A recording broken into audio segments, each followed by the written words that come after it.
Hi everyone. This is Steven from Taraxa, and welcome to our bi-weekly AMA. We actually reduced the frequency from weekly to bi-weekly based on feedback from the community. Many thought that perhaps the updates are too frequent. So anyway, so we're changing to a bi-weekly format. And so as usual, before we start the AMA, we have a few topics that I'd like to discuss and update the community about. The first one is that we're working pretty hard to release the testnet. So right now, our team's focus, our developers' focus, is really to focus on the stability as well as the security of the test network.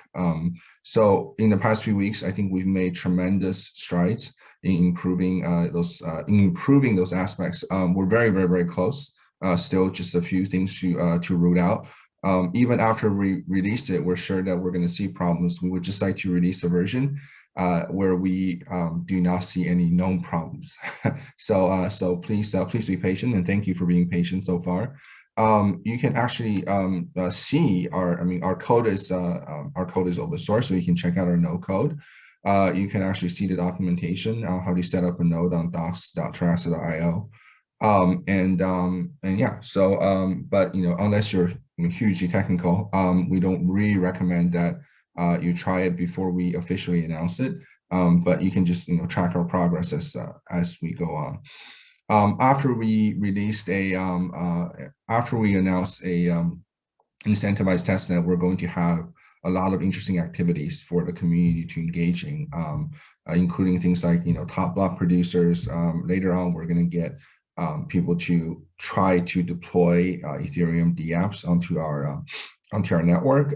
We can have various contests on contract deployment as well.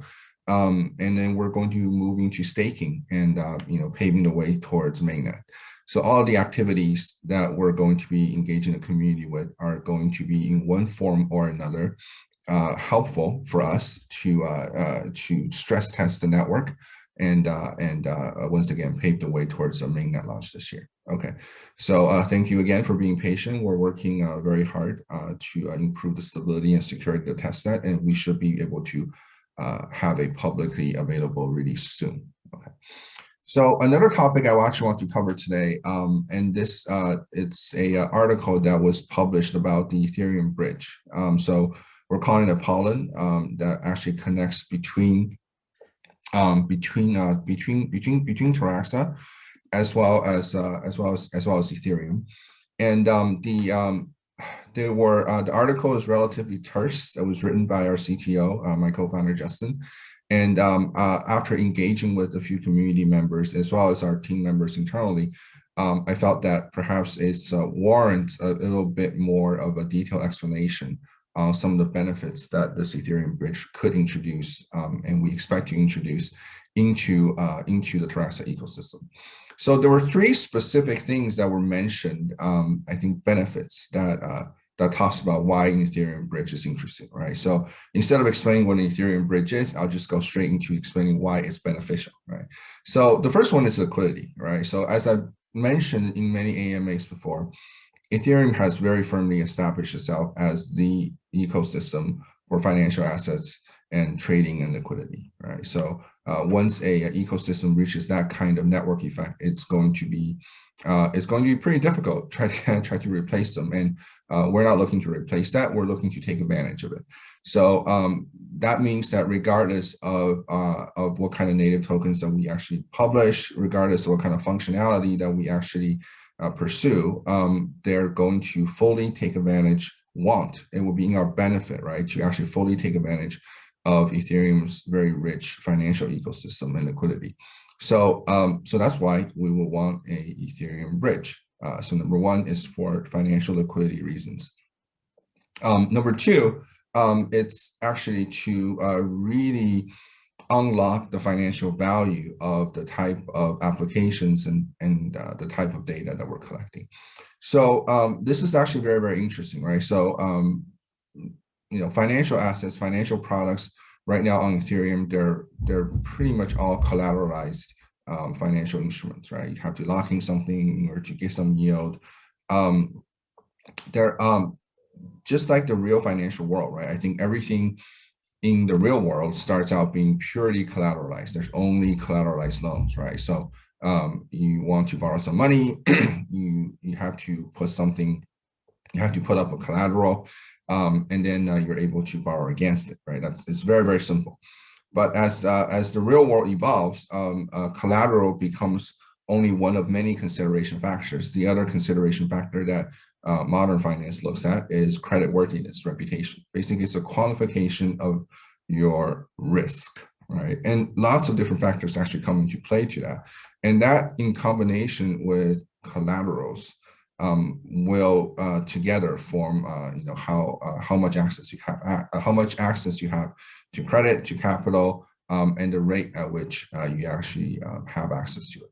So right now, it seems like on Ethereum, the vast majority, at least I'm not aware of any credit or reputation-based financial products. They're all pretty much based on collaterals.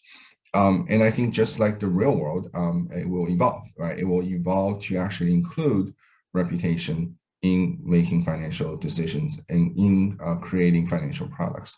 So the things that Taraxa is doing, right? Tracking informal agreements, informal transactional agreements, and informal transactional data.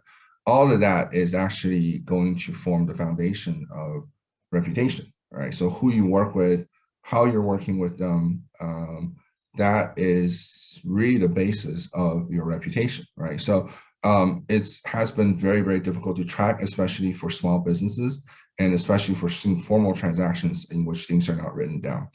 So, so what we're trying to do here is that we're saying, hey, in addition to the operational value, which is a very direct and immediate reduction in confusion and the risk of disputes by tracking these informal transactional agreements, in the medium to longer term, there's also a very significant financial value there. So because we just mentioned that Ethereum is really the ecosystem for financial assets and transactions, we would like to provide we would definitely like to provide the reputation or the credit worthiness of the participants that are participating in tracking their informal transactions into these financial products. We could probably even create new financial products as an added data point so that we can actually help the entire ecosystem evolve into not just a purely collateralized financial ecosystem, but really collateral plus reputation or plus creditworthiness, right? Like I mentioned before, there aren't really a lot of it's just at least I'm not aware of any aren't really a lot of projects out there that are actually tracking activities and calculating reputation and creditworthiness based on top of that. So I think we're one of the first ones, and I think that's the next iteration and the next evolution of the financial ecosystem within crypto. So another great reason why we will want to connect to Ethereum. The third one mentioned in the article is actually a security consideration. It has to do with long-term attack. It has to do with long-range attacks, right? So it has been long, I think, theorized for proof-of-stake systems that you could actually have long-range attacks, which I think, let me try to explain it in the simplest way that I can. The idea is that because proof-of-stake is purely based on the ownership of a stake and signing and providing a signed signature proving that you're the owner of the stake and therefore making you eligible to produce blocks and vote on different decisions and consensus within the network. Now, what could foreseeably happen is that, let's say your network has been running for years and years, and the validators at the very beginning of the network are no longer validators, let's say 3 years into your network, right? So it's conceivable that someone can go back and say, hey, let's just buy up all the old validators' keys, right? And then try to reconstruct a new alternate fake reality of the network, starting from where the old validators were still there. and then broadcast that message to newly joined nodes into the network and try to corrupt them and trick them into thinking that we actually have the legitimate chain, right? So that's, I think, the gist of it is basically, it's called long range because it goes way into the past and try to recreate an alternate version of the present as well as the future into maliciously tricking new nodes that are joining the network to accept them as the new and valid network. So that's a interesting theoretical, I think, attack. Now, the reason why we want Ethereum bridge, and actually maybe bridges to lots of other chains, is if you're actually able to anchor your periodic states, receipts, they could be Merkle roots, it could be whatever, into other chains, right? Then it actually becomes really, really hard for someone to reach long-range attack because now instead of having to only attack your chain, they will also have to attack all the networks that you have actually anchored your state receipts onto. So in order to kill Taraxa, they will have to kill Ethereum. Maybe if we anchor onto BTC, they have to kill BTC. And at that point, it makes no sense to even attack Taraxa anymore, right? So so that's the benefit of having a bridge from a security perspective. Okay, so hopefully that gives a little bit of an overview on the importance of the Ethereum bridge. It's something that we're going to incrementally introduce. It's going to start out being a relatively centralized version as we start testing it out, and then we're going to gradually decentralize it as we go on when the security and the stability have proven themselves. Okay, sounds great. Let's sorry about that. Let's look at some of the Q&As. Okay, the first one is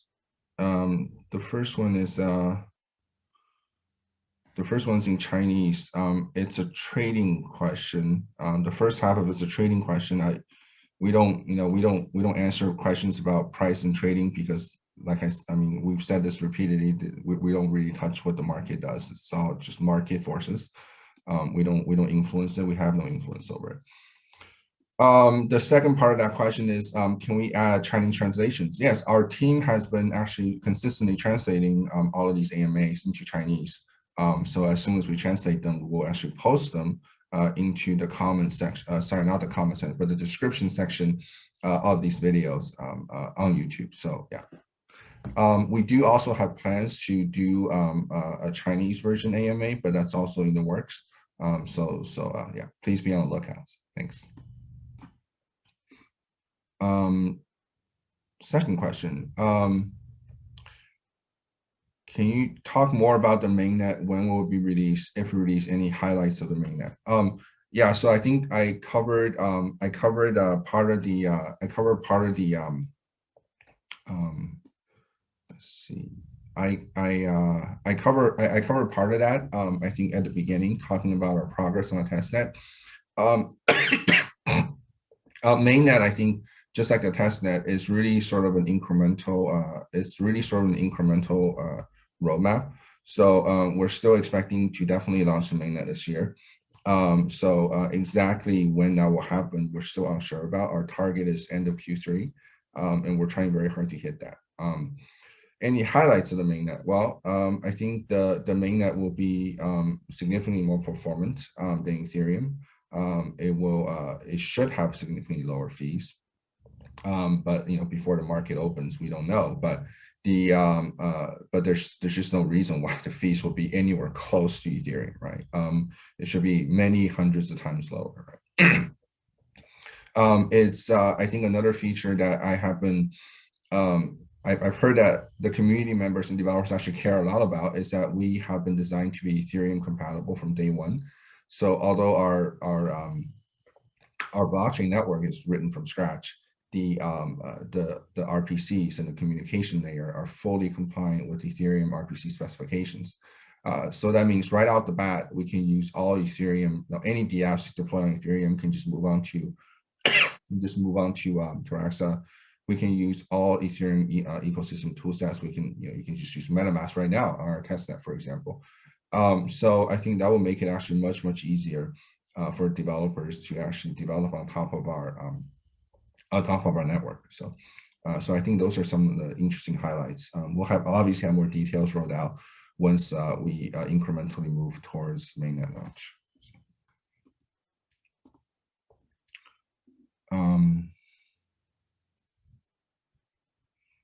Can you expand on at smart contract being deployed on Terra? Could someone say launch a Terra swap contract?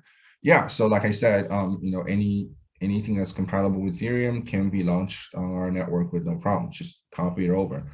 I think we have been playing around with this idea that we would want to deploy for example, a swapping contract, something like Uniswap, or because they're all open source, onto the network to get the community involved in stress testing it. So I think that's an interesting thing to actually do. It's both fun and it serves to stress test and help us, get our network ready for the mainnet sooner.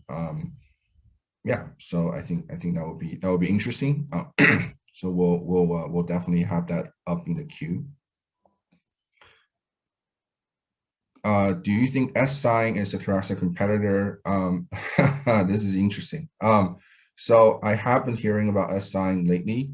I don't have a detailed understanding of what it means, but essentially what it seems to be is that it's a decentralized version of DocuSign, right? So this is an interesting idea, right? And it's actually an idea that has been repeatedly implemented over the years, right? There have been lots and lots of projects like S-Sign over the past. Now, my challenge with something like S-Sign is, well, first of all, Taraxa is nothing like S-Sign. We track informal agreements. S-Sign seems to be trying to track formalized agreements, right? Like contracts. So and this is not a knock on S-Sign, this is my analysis of what the market looks like. So we've always said that, when you're designing something to serve the market, you have to think about, well, what's the pain point that you're really solving, right? If you look at the people that are using DocuSign and using HelloSign and all these large signature software systems, I'm not extremely sure that they do have pain points. And well, I'm sure they have pain points. I'm not sure they have pain points that are solved by decentralization. So it's unclear to me exactly what problem or pain point blockchain is really addressing there. But that's my personal opinion. I'm not an expert in this area. We have looked into this use case years ago, and I think we ourselves concluded that we didn't want to get into the space just because it wasn't clear to us exactly what pain point decentralization is solving. There's also this question of adoption, right? So if you already have some very entrenched existing solution that's actually doing pretty well, and especially if you're doing something with has something with formalized contracts, these are extremely slow moving and conservative industries, right? So they're not very likely to change very quickly, right? So we as a startup, when we're looking at which space you actually move into, we typically don't like to target industries that are too conservative, right? So things like healthcare, probably not the best one to move into. I've done a few healthcare startups in the past. I know the industry moves extremely slowly. So legal, once again, another area that moves very, very slowly, although honestly, legal tech require is really backward in my opinion. The legal industry has very few digitized tools, right, to really help them. So I'm not really sure. Like I said, I'm not an expert. This is an area that we looked into, but we didn't really want to get into it. Now, it's entirely possible that SI and the team behind it saw something that we didn't. So kudos to them, and I wish everyone the best. I don't really think at this point, I've said this over and over again, that anyone in the space are really competing against each other, because the space is almost non-existent, right? So off-chain, blockchain adoption is basically non-existent, right? So it's really like a blue ocean out there, like a green field out there, right? So not really, the more the merrier, right? That's what I say. All right, thanks. Will there be staking pools? Okay, yeah, that's actually a very interesting question. So let me see how we can answer this better. So the foundation, through their legal team, has informed us that there are legal considerations at this moment in time that makes staking pools or sorry, I'm not sure if I'm understanding this correctly. Staking pools. There will be staking, definitely, and we're going to be rolling out staking. I'm not sure what staking pools mean. Maybe they mean liquidity pools. I'm not exactly sure, but there will be staking, definitely. Yeah, sorry, I'm not really sure what staking pools mean. If you're talking about decentralized swaps and liquidity pools, that's something that the foundation has told us that we can't do right now for legal reasons, but we will be able to do in the near future. So we're gonna wait until we hit the targets, and the foundation through their lawyers tell us that it's okay to actually start implementing this kind of stuff. So we'll definitely get the liquidity pool up. But staking is definitely doable. It's on the roadmap. It's required, right, for the network to actually operate. So there will be staking. Thanks. Will you guys develop ecosystem in the future? Yes, of course. That's actually obviously the most important thing that we need to be doing. Our approach towards ecosystem development, like I said, has always been leading by example.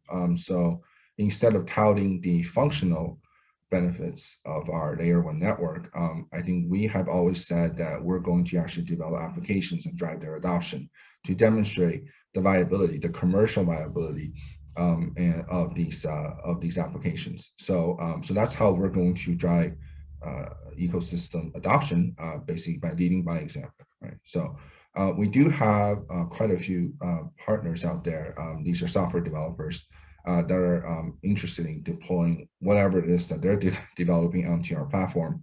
Obviously, we're very happy to support them in doing that. We're just not going to be aggressively seeking in developers before we actually prove the viability of the application stack that we actually want to do, which is tracking formal transactions.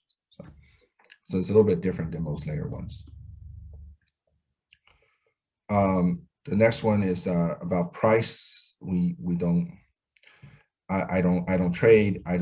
We don't influence the price. I don't know. I'm not qualified to answer this question. I think there are people out there that are much more qualified to answer questions about pricing.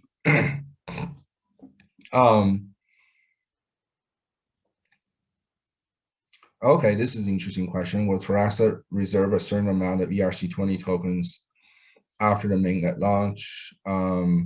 If so, will they be becoming valid at a specific time in the future?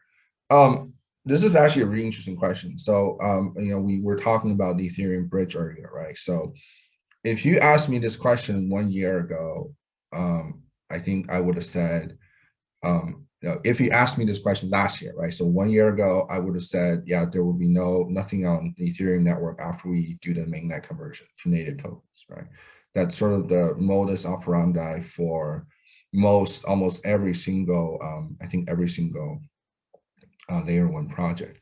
Now, after a year, so if you ask me today, it's very clear that the market landscape has changed, right? I think decentralized exchanges like Uniswap really start shifting everyone's thinking. There is a massive amount of liquidity happening on Ethereum, and I think it would be foolish for projects to ignore that. And so because we have an Ethereum bridge, and the bridge will be bidirectional, right? In the beginning, it'll be single directional, but later on, it will be bidirectional. So if you have a bidirectional bridge, I think the market will naturally start moving tokens between the two networks, right? So maybe a certain amount of tokens will be move on to Ethereum for trading. some of it will be remain on our main network for spending on fees. We don't know what will happen, but I think we like to offer the technical option for our ecosystem supporters and investors to actually have that option, what they do with it. Because we do realize that there's this tremendous and rapidly growing financial ecosystem and liquidity on Ethereum. So it will be, I think, very foolish to completely cut that off. I mean, in fact, today you can see a lot of layer one projects have these sort of wrapped versions of their tokens appearing on decentralized exchanges on Ethereum. So I think that trend will only reinforce and get stronger over time, not weaker. So yeah, I think a bi-directional ETH bridge is the way to go.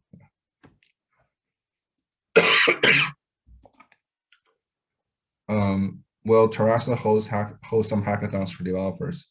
Yes, definitely. So once we have some interesting, once we have a stable test network, stable application APIs, we're definitely host hackathons. I think it would be really great to see what the community comes up with. Okay, when are we doing the testnet? I think I said that. I think it's very soon. I think we're very, very, very close. So we just have a few more bugs to iron out, but we're very, very, very, very close. I think internally, the number of problems that we're seeing from just like around 2 weeks ago to today has dropped exponentially. So we think we think we can actually do pretty well pretty soon. We can release it very soon. Yeah. When can we use the testnet and what rewards can we get? So yeah, we can use the testnet. Well, actually, if you want to try it out, you can use it right now. Although I think right now they're probably in the process of deploying a new version, so the testnet is right now inactive. But you can actually see the like I said, how to run a node in the documentation. If you want to just look at it right now, the code is all open source. And the rewards we're going to get, I think there'll be 2 tiers of rewards, right? I think there's going to be a baseline reward that's going to run continuously for the foreseeable future, just for people, maintaining a node on the test network. And I think the top X number of people will get some, pretty steady rewards. And there will be periodic, I think events, right? Like, how on the testnet that will actually reward much more tokens to help us stress test the network at specific times and specific moments. So yeah, so there will be lots of rewards and lots of interesting activities to engage in. We of course welcome suggestions, right, from the community on what we can do to make this both entertaining and useful. So thanks.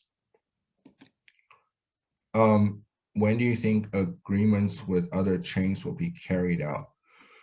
I think this probably has to do with the ETH bridge. So I think when we implement the ETH bridge, which will be I think right before we release the mainnet candidate, although we're going to test a one directional ETH bridge early on. I'm thinking what this question means is sort of smart contracts calling each other across chains. I think the ETH bridge will lay the foundation, a bi-directional one will lay the foundation for that to happen. Exactly how that will be implemented, I think we'll probably need to get Justin out here to actually answer that specific question. But I think most of what's necessary will be, will be implemented in the ETH bridge.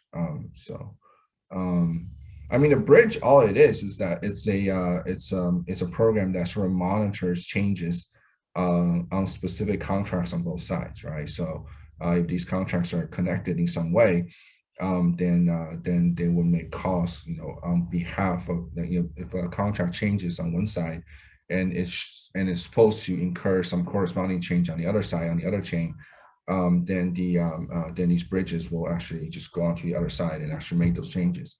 It starts out with one program doing that, and then later on we decentralize it so that many people can do that, and it becomes part of the consensus. So I think it could be generalized into basically any contract calling any contract as long as the calls are valid. I mean, if the calls are invalid, you would just waste your gas fees and get no outcome, right? But but yeah, I think the F bridge will lay the foundation for that to happen. Exactly how that would happen, I think, yeah, I probably need to get Justin onto one of these AMAs to get a better answer out of him.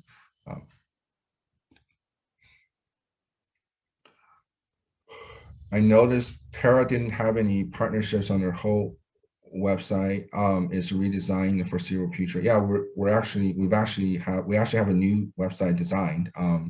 And we have a lot of our media partners as well as our industry partners listed on the website. So yeah, a new website is coming very, very soon.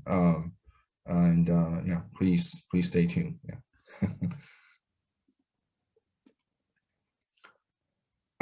Our community comparing to new one quite good, but community access dead. Can you tell us promoting is up to you? Thanks. Okay, so I mean, I think every community can improve its activity, and I really think that we're going to actually aggressively promote our project once we actually have stable product platforms for people to interact with, right? So once we release, stable testnets and release stable application APIs, then I think those are going to become the foundation of our promotion. So I think promotion is not really the right word, but really, engagement with the community at large. Because if you have no viable products to engage with, promotion is pretty much wasted, I think. But anyway, yeah, we do have that in the plans. We're just waiting for the right opportunities to actually to actually get the word out about our products and our networks. So,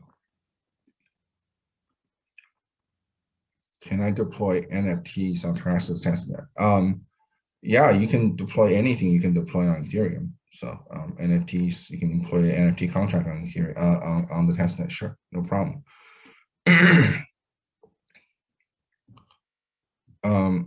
Will there be more Q&A activities?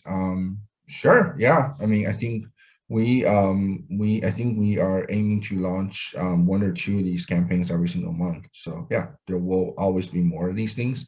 The goal of the Q&A activities is really to raise awareness within the community about what it is that we're doing. A lot of the things that we do are kind of requires a lot of explanation, just like what I'm doing right now. Yeah, so there will be more, there will always be more, right? I think it's going to be a very core part of our community engagement process. So, all right, last question. I work in construction and factory production. I completely understand the use case for Marinate app, logging formal transactions. I'm looking forward to it. Thanks. What iOS, Android app be coming up? Yeah, so the rewrite that we're doing is that we're actually rewriting the entire application in Flutter. So Flutter, I think, is a cross-platform language that can actually allow you to deploy applications on iOS, Android, on desktop simultaneously. So that's one of the reasons why we're doing a complete rewrite. So yeah, so that's really going to happen. We're going to prioritize certain integrations, and those are going to be mainstream chat applications. So things like Telegram, things like WhatsApp, things like WeChat are all sort of on our priority list of integrations. I think we've already had several potential customers talk to us, and they said that, well, for us to really try it out, you would have to be integrated with X, right? WhatsApp or WeChat or whatever. So yeah, that's all coming up, and we'll keep you updated once we release a new version. Yeah, thank you for that.